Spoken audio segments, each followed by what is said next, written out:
Did you know that over 100,000 people were evacuated from Chernobyl following the 1986 disaster? Families were forced to leave their homes within hours, never to return. Entire cities were frozen in time, abandoned toys, meals left uneaten, lives suspended in decay. But what if some things never left? Join us as we journey through the shadowed ruins of Pripyat and beyond. These are more than abandoned buildings. They are haunted monuments of silence, grief, and unfinished stories. In this video, we uncover 5 terrifying true stories that unfolded within Chernobyl's forgotten structures. Tales of whispers in hospital corridors, laughter beneath rusted Ferris wheels, mirrored identities, ghostly children, and locker rooms that trap you between time. These aren't just ghost stories. They are echoes of a catastrophe that still lingers in the walls. I'm not a thrill seeker. I don't chase ghosts or poke around haunted places for fun. But 2 years ago, I did something that changed me forever. I stepped into the Pripyat hospital, and I came back with more than just photographs. Back in 2021, I was a freelance photographer working on a personal project about places lost to time. Urban decay, forgotten cities, abandoned lives. I was obsessed with the way nature slowly took back what humans left behind. So naturally, Chernobyl called to me like a siren. I hired a local fixer in Kiev, Vadim. He was quiet, ex-military, with a dry sense of humor and a deep knowledge of the Exclusion Zone. He arranged everything: permits, Geiger counters, iodine tablets. He even insisted on going with me to Pripyat. "You want to go into the hospital?" he asked as we reached the city's edge. That place. People say it's still alive in there. I laughed it off. Radiation couldn't haunt a place, right? We arrived in Pripyat just before dawn. The air was thick with silence. No birdsong, no wind. Just that oppressive, weightless quiet. Vadim stayed near the truck while I grabbed my gear and walked alone toward the hospital. The building loomed like a corpse, skin peeling, bones exposed. I stepped inside and was swallowed by the dark. The first few floors were uneventful. Rusted wheelchairs, broken beds, sunlight cutting through the shattered windows and dusty beams. I took photos, lots of them. But then I reached the stairwell that led to the basement. Vadim had warned me not to go down there. That's where they threw the suits, the firemen's clothes. Still hot, some say. But something pulled me down. The air grew colder. My flashlight flickered as I descended. The basement floor was flooded in parts, and the smell, rot metal, and something chemical, was overwhelming. Then came the sound. It was faint at first. A whisper, a shuffling, like wet feet on tile. I froze. I thought it was Vadim. Maybe he followed me. "Vadim?" I called out. Nothing. Then a scream. High-pitched, agonized. It echoed through the basement corridor, like it had bounced around for years and finally found a way out. I should have run. I should have turned around and left. But I walked toward it, camera in hand, heart in my throat. The scream led me to a room marked Block A. The door was ajar. Inside, hospital beds were still lined up, sheets blackened with mold, for stands rusted in place. And in the far corner, a firefighter's uniform. The helmet sat neatly atop it, boots underneath. I raised my camera. As I clicked the shutter, my flashlight cut out.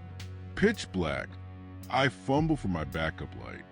When it turned on, the helmet was gone.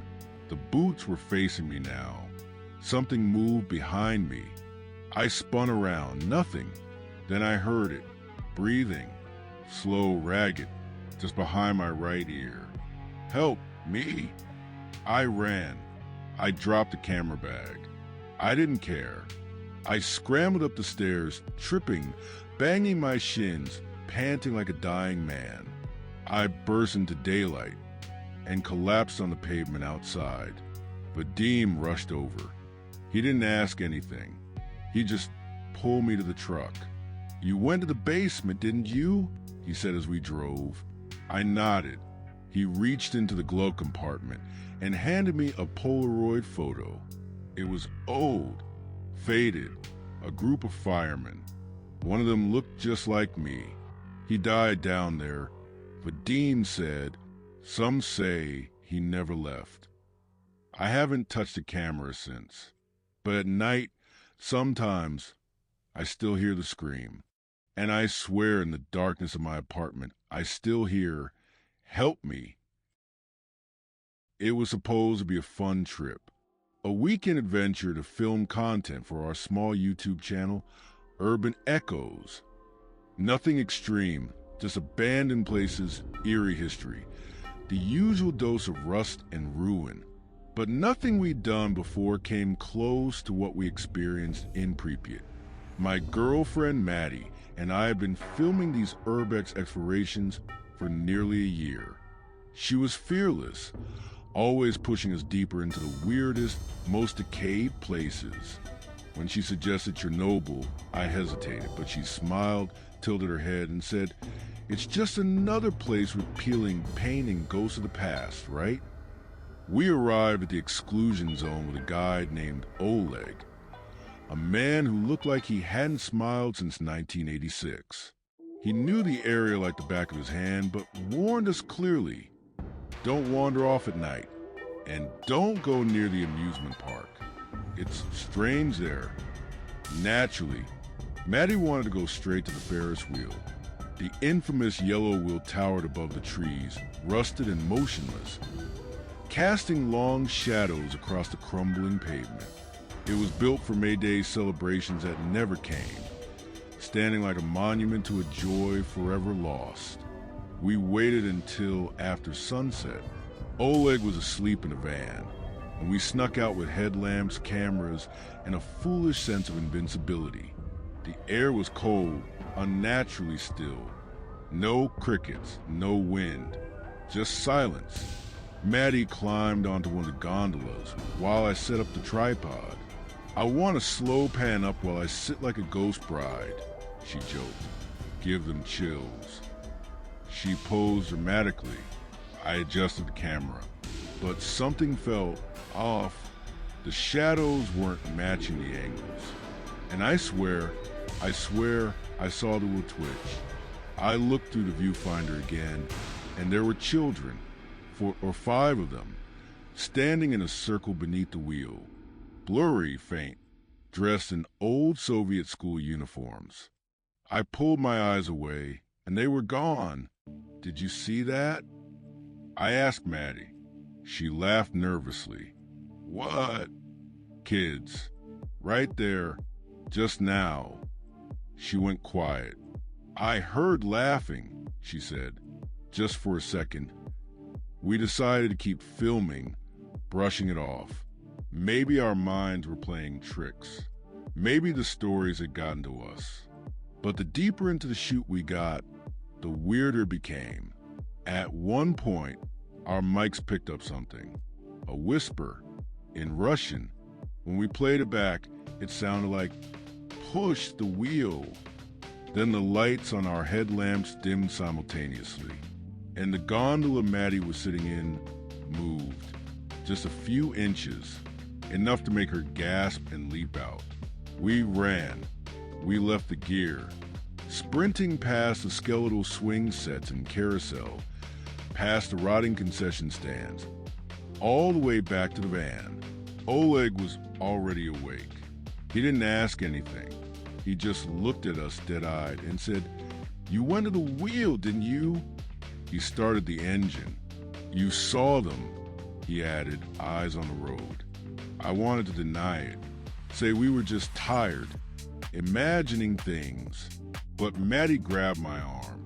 Her face was pale. "They followed us," she whispered. I turned around. Nothing but the dark road stretching behind us.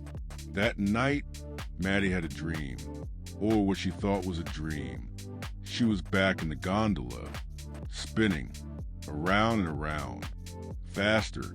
The children below were singing a lullaby in Russian. Then one by one, they looked up. All of them had no eyes. When we got back to the States, we reviewed the footage. Most of it was corrupted, but in one still frame, just for a second, you can see Maddie in the gondola smiling, and a small, pale hand gripping her shoulder. I rented the apartment for research. That's all it was supposed to be. In 2022, I was in Ukraine on a grant-funded project documenting oral histories from Chernobyl's liquidators, the men who cleaned up the reactor site. Most had passed on. The few still living were hard to reach, scattered across small towns and cities, ghosts among the living. When I couldn't find more subjects to interview, I decided to dig through what they left behind instead. That's how I ended up in Pripyat. With help from a local historian, I got permission to stay in one of the few semi-restored apartments once occupied by Chernobyl plant workers. It was modest, peeling wallpaper, cracked linoleum floors, the stale scent of time, but it had electricity and a lock on the door. The building was within sight of Reactor number 4. I could see the sarcophagus in the distance from the balcony. The first few days, I spent hours cataloging documents, taking photos of family portraits left on shelves, scanning through radiation logs and water-damaged notebooks. Then I found the journal. It was wedged behind a heater in the bedroom. The leather cover had rotted, but the pages inside were remarkably intact. It belonged to someone named Alexei, his last name illegible. He worked as a night shift security guard at the plant. The first few entries were banal. Shift reports, complaints about cold food and sore feet. But then they shifted. He began writing about dreams, dark corridors, a voice calling from inside the reactor core. He mentioned shadows moving across control room windows when no one was inside. He spoke of clocks that never ticked and whispers that came from unplugged phones. At first, I chalked it up to radiation poisoning, paranoia, hallucinations. But then I turned to the final pages. The writing was rushed, erratic. He's here again, the one who looks like me. I saw myself walk in the hallway, but I never turned. If I do, I'll vanish. I am becoming him, or he is becoming me. The last entry was dated April 25th, 1986, the day before the explosion. That night, I couldn't sleep. The radiator ticked like a Geiger counter. I thought I heard footsteps in the hallway, slow, heavy ones. But when I looked through the peephole, it was empty. Then at 3:17 a.m., I woke to the sound of my door opening. But the lock was still bolted. The journal was lying open on the table, a pen resting across it. A new line had been written. Why did you come back? My blood ran cold. I snapped photos of the page, then slammed the book shut and stuffed it into my bag. I had to get out. But before I could reach the door, the lights went out. I stood in the dark, frozen, hearing breathing that wasn't mine.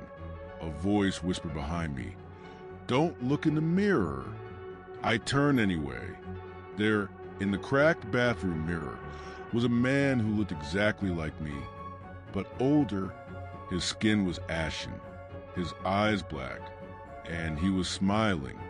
I stumbled out into the hallway, down the stairs, into the street. I didn't stop running until I was outside the checkpoint gate, pounding on it like a lunatic. I left Ukraine the next day.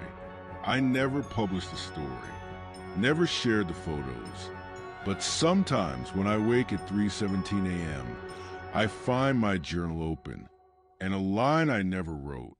I never left. When I first heard about the basement under school number 5 in Pripyat, I assumed it was a rumor. One of those urban legends born from nuclear paranoia and decades of silence. But then I found the blueprints and the sealed hatch. It started as a student project. I was in my final year of medical school in Kiev, working on a thesis about the genetic effects of radiation exposure.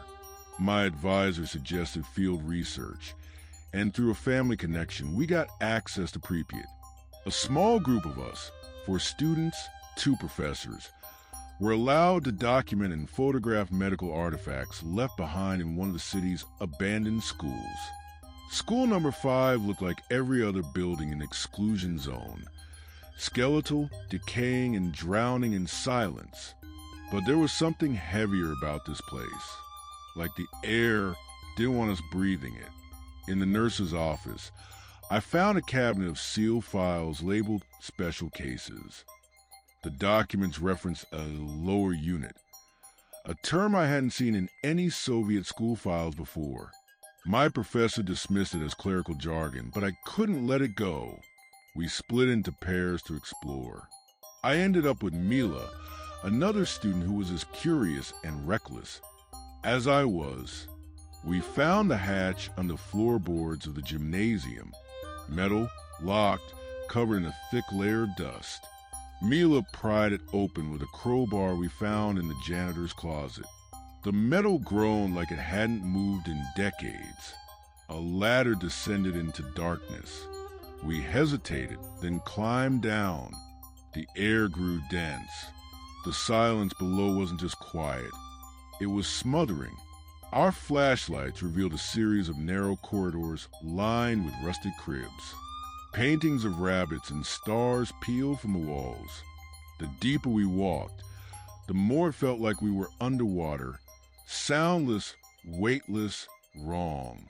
There were no windows, no ventilation, but somehow the cribs were clean, blankets folded, dolls resting in perfect stillness.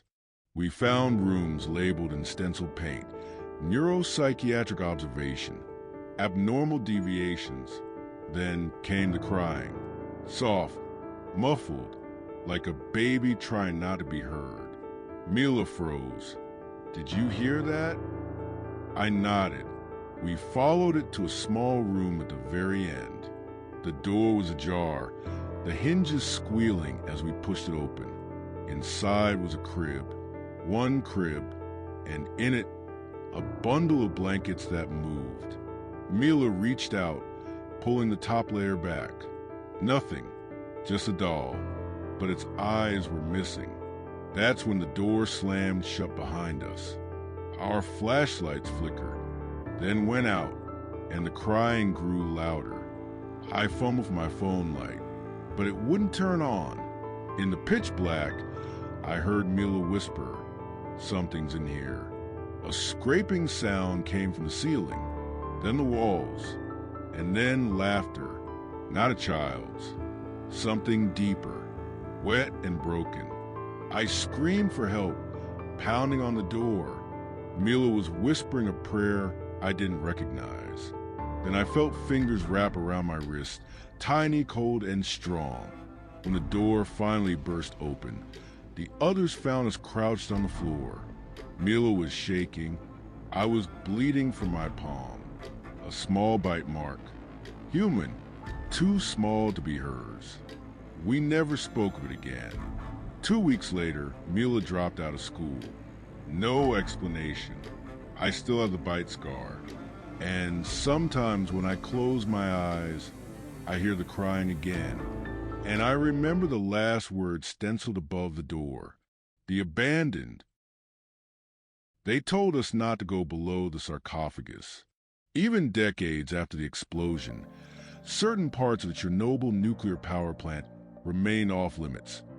Too dangerous, too unstable. But soldiers don't get to say no. Orders are orders.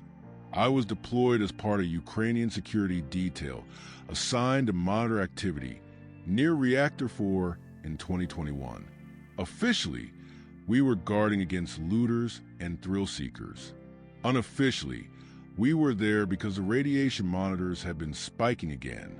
There were 6 of us stationed in rotating shifts. We slept in an old operations building nearby, with faded Soviet murals still peeling off the concrete. I was paired with a guy named Artem, big, quiet, and always reading the same beat-up novel about war and ghosts. 3 weeks into the assignment, one of our team, Kolya, vanished. He'd been doing a perimeter check near the old underground locker rooms, a set of chambers once used by workers who change into their radiation suits before entering the core area. He never radioed in, never came back. We searched for hours, found his Geiger counter near a sealed stairwell beneath the turbine hall. It was hissing static. Command chalked it up to a misstep or misadventure. But Artem didn't buy it. Kolya was careful, he said. Too careful to fall. The next night, Artem asked me to go back with him. Just us. The stairwell had been welded shut decades ago, but someone had recently broken the seal. We slipped inside, our flashlights carving tunnels out of black. It was freezing. Condensation dripped from rusted pipes above us. The deeper we went, the more everything felt stuck, like time itself had frozen. We found the locker room, rows of rusted lockers, benches with dust-covered boots still lined up neatly, faded posters about reactor safety, a calendar from 1986 still hanging crookedly. But then we saw it, Kolya's boots, fresh, wet, placed carefully in front of locker 026. Kolya, Artem called. A whisper echoed back, faint, almost playful. Then the lights died, complete black. Then the sound of lockers slamming, one after another. Bang, bang, bang. Something brushed past me, cold, damp. I turned on my backup light and saw Artem standing still, eyes wide, staring at the far wall. Painted across the concrete, in something that looked like ash and rust, were handprints, dozens of them, child-sized, smearing downward like someone had tried to claw their way out. We turned to run, but the hallway wasn't behind us anymore. It was different. The pipes were newer, the walls clean. We weren't in 2021 anymore. Alarms blared in the distance. A red glow pulsed from the far end. The ground rumbled. Then we saw them, men in suits rushing down the corridor. Their faces melted, screaming without sound, moving in loops like footage on rewind. We stumbled back into the locker room. The noise stopped. Everything was quiet again. Then, from locker 026, the door creaked open. Inside was Kolya's jacket. And something else, his radio. It clicked on.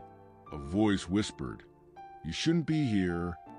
We ran, clawed our way back up the stairwell, slamming the hatch shut behind us. We welded it ourselves twice over. Command transferred us within a week. No explanation, no debrief. Artem stopped reading. He doesn't speak much anymore. As for me, I still dream of that locker room, still see the handprints, still hear the voice on the radio. Every night at 2:46 a.m., they never left. Chernobyl was never just about radiation. It was about the silence that followed, the silence of homes left mid-conversation, of lives interrupted and never resumed. And in that silence, something else took root. We walked through haunted hospitals, stared into broken mirrors, heard children cry in sealed basements, and felt time itself fracture in locker rooms beneath the earth. Each story is a reminder. History doesn't always rest in peace. If these tales unsettled you, share your thoughts in the comments. Which building haunted you the most? And remember, the past never truly dies. It just waits in silence. Subscribe for more stories whispered from the dark. We'll see you in the next nightmare.